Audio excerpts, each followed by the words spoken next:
Bonjour à toutes, bonjour à tous. Heureux de vous retrouver en ces temps troublés. Le premier trimestre 2021 est terminé.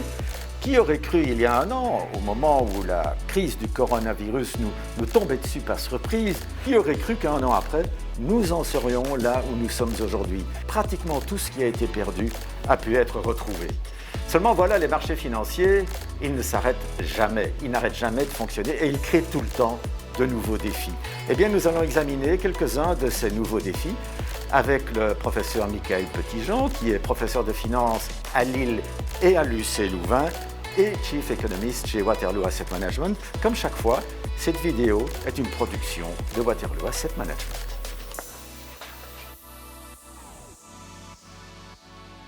Écoutez, je pense que c'est important à ce stade-ci de faire la différence en fonction des zones géographiques et notamment aussi du type d'action que vous avez en portefeuille.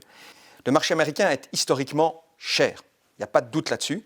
Maintenant, il faut quand même essayer de comprendre les raisons pour lesquelles le marché américain est cher. Et il a été tiré par ce qu'on appelle des actions de croissance, qui sont surtout orientées vers des valeurs technologiques. Ce sont des actions de croissance qui sont chères, mais elles ont permis de servir de valeur refuge au cours de la crise du Covid.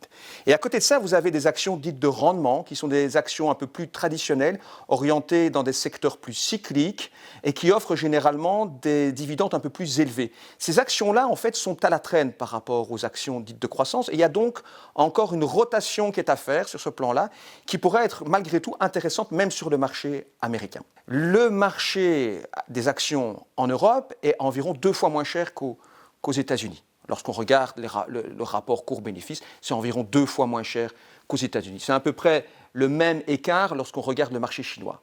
Le marché japonais est encore moins cher lorsqu'on regarde le rapport cours-bénéfice. Et c'est à peu près équivalent à ce qu'on peut observer sur les pays émergents.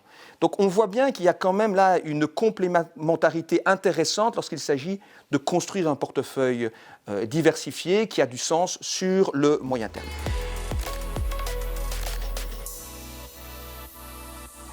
Écoutez, à court terme, il faut quand même éviter un phénomène d'accélération de la hausse des taux.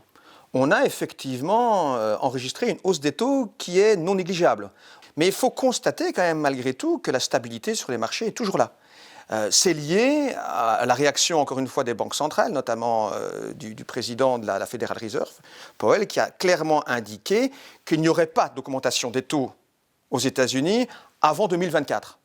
Et Lagarde, qui a observé les tensions sur les taux aux États-Unis, a très rapidement indiqué qu'elle allait accélérer sa politique de rachat des titres. Donc on voit clairement que les banques centrales ne veulent pas une augmentation rapide des taux. Et on comprend évidemment, parce que ce serait un facteur relativement déstabilisateur. Maintenant, il faut quand même essayer de réfléchir aux raisons qui poussent les taux vers le haut. Les taux d'intérêt sont poussés vers le haut parce qu'on s'attend à ce que la croissance économique sur le moyen terme, à un horizon de 10 ans, soit revue à la hausse. Et les deux, sur le long terme, taux de croissance et taux d'intérêt, vont de pair. Et ce n'est pas une mauvaise chose en soi. La deuxième raison, qui alors là est une raison plutôt négative, ce serait une remontée des taux d'intérêt poussée, effectivement, par uniquement de l'inflation et pas par une remontée des taux de croissance.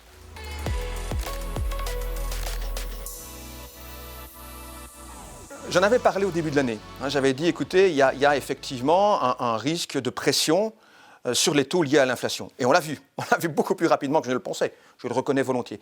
Mais il ne faut pas non plus exagérer, certainement pas en Europe. Je pense que les pressions inflationnistes à moyen terme en Europe ne sont pas là, pour des raisons qui sont structurelles. C'est-à-dire que la zone euro fait face à un excès d'épargne. C'est un excès d'épargne qui n'est certainement pas un vecteur inflationniste. C'est plutôt un vecteur déflationniste.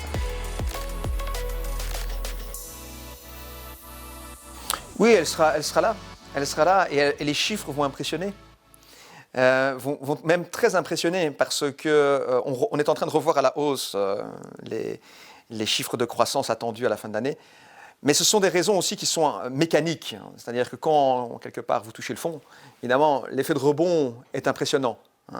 Mais on n'aura pas retrouvé des niveaux de produit intérieur brut à la fin de cette année, on n'aura pas retrouvé les niveaux de produit intérieur brut qu'on observait avant le choc du Covid, même si les taux de croissance qui vont être enregistrés vont être particulièrement impressionnants. Et je pense que les entreprises ont appris beaucoup dans la manière de fonctionner de cette crise du Covid, ce qui pourrait avoir quand même des aspects positifs sur le potentiel de croissance à moyen terme.